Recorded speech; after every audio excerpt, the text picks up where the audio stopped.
शब्द का वर्गीकरण।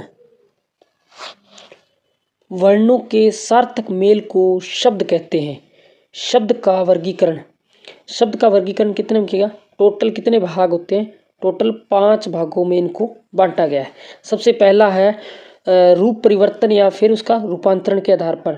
दूसरा उत्पत्ति या फिर उद्गम या स्रोत के आधार पर। तीसरा व्युत्पत्ति या फिर रचना के आधार पर। चौथा अर्थ के आधार पर और पांचवा प्रयोग के आधार पर। उसके बाद आगे चलते हैं। रूप परिवर्तन के आधार पर शब्द 2 प्रकार के होते हैं। एक तो होगा विकारी, दूसरा होगा अविकारी। अब इसी को विकारी को एक्सप्लेन करेंगे। अब विकारी शब्द आते हैं। विकारी शब्द कौन से होते हैं? वे शब्द जिनके रूप, लिंग, वचन, कारक, काल आदि के कारण रूप परिवर्तन होता है। मतलब आदि के कारण परिवर्तन हो रहा है ना, तो ये विकारी शब्द होंगे भी। जिनके रूप में, रंग में, वचन में, कारक या काल आदि के में अगर परिवर्तन हो रहा है, वो शब्द होंगे ना, वो विकारी शब्द कहलाएंगे। और उसके बाद में विकारी शब्द की मैं बात करूं तो विकारी शब्द कितने प्रकार के होते हैं या इसके भेद कितने होते हैं? टोटल 4 भेद होते हैं।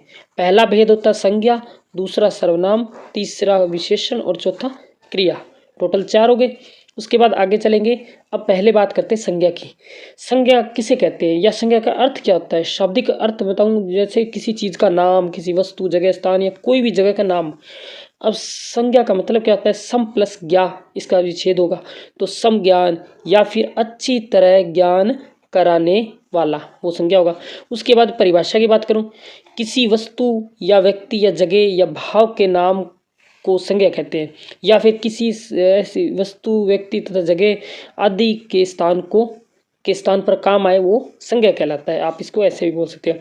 अगर मैं संज्ञा की बात करूं तो संज्ञा के 3 भेद होते हैं। पहला है व्यक्तिवाचक संज्ञा, दूसरा है जातिवाचक संज्ञा, तीसरा है भाववाचक संज्ञा। अब आगे चलेंगे। पहले व्यक्तिवाचक संज्ञा की बात करता हूँ। व्यक्तिवाचक संज्ञा क्या होता है? वी प्लस शक्ति बोल सकते हो। उसके बाद में या फिर अज प्लस ती भी बोल सकते हो। इसे विशेष रूप से पैदा हुआ या विशिष्ट कोई अलग से कोई मतलब होता है, अर्थ होता है इसका। अगर मैं परिभाषा की बात करूं तो वे शब्द जो किसी एक ही व्यक्ति, एक ही वस्तु, एक ही स्थान, एक ही प्राणी का बोध कराए। मतलब एक ही व्यक्ति है, एक ही वस्तु है, एक ही स्थान है, इन सब का बोध करवाता है, उसे व्यक्तिवाचक संज्ञा कहते हैं। अब व्यक्तिवाचक संज्ञा के उदाहरण, जैसे कोई भी जगह का नाम आ रहा है। अब जैसे मैं बोल दूं नदियों के नाम, तो नदियों में गंगा, यमुना, सरस्वती आ जाएगा। गाँवों के नाम के अंदर रंगमहल, बस्सी, बेगस जो भी आ जाएगा। जिलों के नाम में भरतपुर, आप इसको बोल सकते हो भरतपुर, जयपुर, टोंक, गंगानगर, जो भी जिले हैं। और राज्यों के नाम में राजस्थान, मध्य प्रदेश, उत्तर प्रदेश, पंजाब, मतलब नाम आ रहे जो जो नाम लिखे जाएंगे।